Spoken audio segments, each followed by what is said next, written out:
ಬೆಂಗಳೂರಿನಲ್ಲಿ ಒಂದು ವಾರದ ಹಿಂದೆ BMTC ಬಸ್ ಒಂದು ಬೆಂಕಿಗೆ ಆಹುತಿಯಾಗಿತ್ತು. ಏನು ಕಾರಣ ಅನ್ನೋದು ಇನ್ನೂ ಕೂಡ ಪತ್ತೆ ಆಗಿರಲಿಲ್ಲ. ಆದರೆ ಇದೀಗ BMTC ಟೆಕ್ನಿಕಲ್ ಟೀಮ್ ಅವರು ಒಂದು ಕಾರಣವನ್ನು ಪತ್ತೆ ಹಚ್ಚಿದ್ದಾರೆ. ಈಗ ಎಲ್ಲ BMTC ಬಸ್ಗಳನ್ನು ಚೆಕ್ ಮಾಡೋದಕ್ಕೆ BMTC ಡಿಪೋದವರು ಮುಂದಾಗಿದ್ದಾರೆ. BMTCಲಿ ಬೆಂಕಿ ಕಾಣಿಸ್ಕೊಳ್ಳೋದಕ್ಕೆ ಹಾಗಾದರೆ ಏನು ಕಾರಣ, ಟೆಕ್ನಿಕಲ್ ಟೀಮ್ ಕೊಟ್ಟಿರ್ತಕ್ಕಂಥ ರಿಪೋರ್ಟ್ ಆದರೂ ಏನು, ಇದರ ಎಕ್ಸ್ಕ್ಲೂಸಿವ್ ಮಾಹಿತಿ ಇದೆ, ನೋಡೋಣ ಬನ್ನಿ. ಬಸ್ಗೆ ಬೆಂಕಿ, BMTC ಟೆಕ್ನಿಕಲ್ ಟೀಮ್ನಿಂದ ವರದಿ ಔಟ್. ಎಲ್ಲ ಬಸ್ ಚೆಕಿಂಗಿಗೆ ಮುಂದಾದ BMTC ಟೆಕ್ನಿಕಲ್ ಟೀಮ್. ಕಳೆದ ಒಂದು ವಾರದ ಹಿಂದೆ ಅನಿಲ್ ಕುಂಬ್ಳೆ ರಸ್ತೆ ಬಳಿ BMTC ಬಸ್ಸು ಬೆಂಕಿಗೆ ಆಹುತಿಯಾಗಿತ್ತು. ದಗದಗ ಒತ್ತಿ ಉರಿದು 30ಕ್ಕೂ ಹೆಚ್ಚು ಪ್ರಯಾಣಿಕರು ಅಪಾಯದಿಂದ ಪಾರಾಗಿದ್ದರು.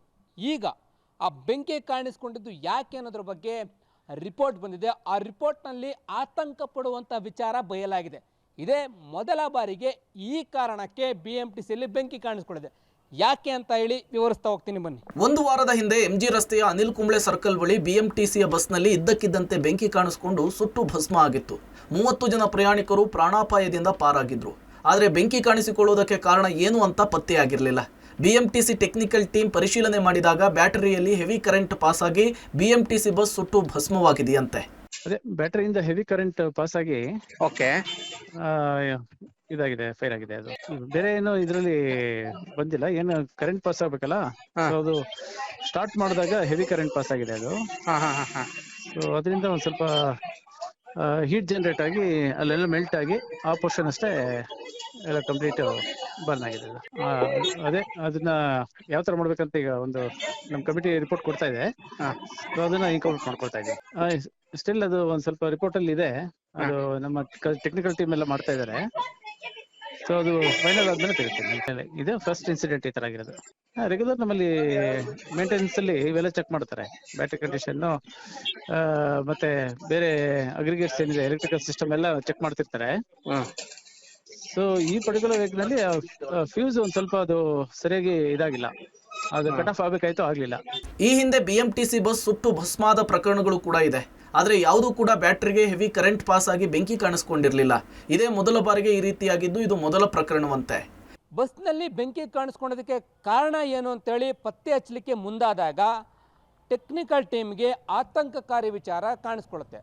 ಏನು ಅಂತಂದರೆ ಬ್ಯಾಟ್ರಿಗೆ ಹೆವಿ ಕರೆಂಟ್ ಪಾಸ್ ಆಗಿ ಬೆಂಕಿ ಕಾಣಿಸ್ಕೊಂಡಿದೆ ಅಂತೇಳಿ ಹೇಳಲಾಗ್ತಾ ಇದೆ. ಇದೇ ಮೊದಲ ಕೇಸು ಅಂತೇಳಿ BMTCಯ ಟೆಕ್ನಿಕಲ್ ಅಧಿಕಾರಿಗಳು ಹೇಳ್ತಾ ಇದ್ದು, ಈ ರೀತಿ ಹೆವಿ ಕರೆಂಟ್ ಪಾಸ್ ಆಗಲಿಕ್ಕೆ ಏನು ಕಾರಣ ಅಂದರೆ ಗಾಡಿ ಸ್ಟಾರ್ಟ್ ಮಾಡಿದ ತಕ್ಷಣವೇ ಬ್ಯಾಟ್ರಿ ಹೀಟಿಗೆ ಬಂದು ಈ ರೀತಿ ಬೆಂಕಿ ಕಾಣಿಸ್ಕೊಂಡಿದೆ. ಇದರಿಂದ ಎಚ್ಚೆತ್ತಿರುವಂಥ BMTC ನಿಗಮ ಬೆಂಗಳೂರಿನಲ್ಲಿ ಓಡಾಡುವಂಥ ಎಲ್ಲ BMTC ಬಸ್ಗಳ ಬ್ಯಾಟ್ರಿ ಚೆಕಿಂಗ್ಗೆ ಮುಂದಾಗಿದೆ. ಇನ್ನು ಟೆಕ್ನಿಕಲ್ ಟೀಮ್ ರಿಸರ್ಚ್ನಲ್ಲಿ ಏನು ವರದಿ ಬಂತು, ವರದಿಯಲ್ಲಿ ಏನಿದೆ ಅಂತ ನೋಡೋದಾದ್ರೆ ವರದಿಯಲ್ಲಿ ಏನಿದೆ, ವೈರ್ ಪ್ಯಾಚ್ ಓಪನ್ ಆಗಿ ಬೆಂಕಿ ಕಾಣಿಸ್ಕೊಂಡಿಲ್ಲ, ಬೇರೆ ಯಾವುದೇ ರೀತಿಯ ವಸ್ತು ಹೀಟ್ ಆಗಿ ಫೈರ್ ಆಗಿಲ್ಲ. ಬಸ್ ಸ್ಟಾರ್ಟ್ ಮಾಡಿದಾಗ ಬ್ಯಾಟ್ರಿಗೆ ಹೆವಿ ಕರೆಂಟ್ ಪಾಸ್ ಆಗಿದೆ. ಬ್ಯಾಟ್ರಿಗೆ ಹೆವಿ ಕರೆಂಟ್ ಪಾಸ್ ಆದಾಗ ಬೆಂಕಿ ಕಾಣಿಸ್ಕೊಂಡಿದೆ. ಹೈ ಕರೆಂಟ್ ಪಾಸ್ ಆದಾಗ ಐಸೋಲೇಷನ್ ಫೀಸ್ ವರ್ಕ್ ಆಗಿಲ್ಲ ಅನ್ನೋದು ರಿಪೋರ್ಟ್ನಲ್ಲಿ ಉಲ್ಲೇಖವಾಗಿದೆ. ಐಸೋಲೇಷನ್ ಫೀಸ್ ಬೇರೆ ಬಸ್ಗಳಲ್ಲಿ ವರ್ಕ್ ಆಗ್ತಾ ಇದೆಯಾ ಇಲ್ವಾ ಅಂತೇಳಿ ಟೆಕ್ನಿಕಲ್ ಟೀಮ್ ಚೆಕಿಂಗಿಗೆ ಮುಂದಾಗಿದೆ. ಇನ್ನು ಈ ರೀತಿಯ ಪ್ರಕರಣ ಮೊದಲ ಬಾರಿಗೆ ಕಾಣಿಸ್ಕೊಂಡಿದೆ. ಹೆವಿ ಕರೆಂಟ್ ಪಾಸ್ ಆದಾಗ ಐಸೋಲೇಷನ್ ವೈರ್ ವರ್ಕ್ ಆಗಿಲ್ಲ. ಈ ಸಮಸ್ಯೆ ಎಲ್ಲ BMTC ಬಸ್ಗಳಲ್ಲೂ ಇದೆಯಾ ಅಂತೇಳಿ ಬಸ್ ಬ್ಯಾಟರಿಗಳನ್ನ ಚೆಕ್ ಮಾಡುವುದಕ್ಕೆ BMTC ಟೆಕ್ನಿಕಲ್ ಟೀಮ್ ಮುಂದಾಗಿದೆಯಂತೆ. BMTCಯನ್ನೇ ನಂಬಿಕೊಂಡು ಲಕ್ಷಾಂತರ ಜನ ಓಡಾಡ್ತಾರೆ. ಮತ್ತೆ ಈ ರೀತಿ ಆಗಬಾರ್ದು ಅಂತೇಳಿ ಎಚ್ಚರಿಕೆ ವಹಿಸುವುದಕ್ಕೆ BMTC ಮುಂದಾದಂತೆ ಕಾಣಿಸ್ತಾ ಇದೆ.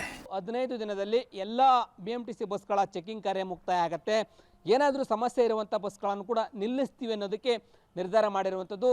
ಇದಾದ ಬಳಿಕ ಎಲ್ಲ BMTC ಬಸ್ಗಳನ್ನು ಪರಿಶೀಲನೆ ಮಾಡಿದಾದ್ಮೇಲೆ BMTCಯ ಅಧ್ಯಕ್ಷರು, ನಿಗಮ ಯಾವ ರೀತಿಯ ನಿರ್ಧಾರಕ್ಕೆ ಬರುತ್ತೆ ಅನ್ನೋದನ್ನು ಕಾದು ನೋಡಬೇಕಾಗಿದೆ. ಕ್ಯಾಮರಾ ಪರ್ಸನ್ ಶರತ್ ಜೊತೆ ಲೋಕೇಶ್, ಕೊಡಗದಲ್ಲ, ಪಬ್ಲಿಕ್ TV, ಬೆಂಗಳೂರು.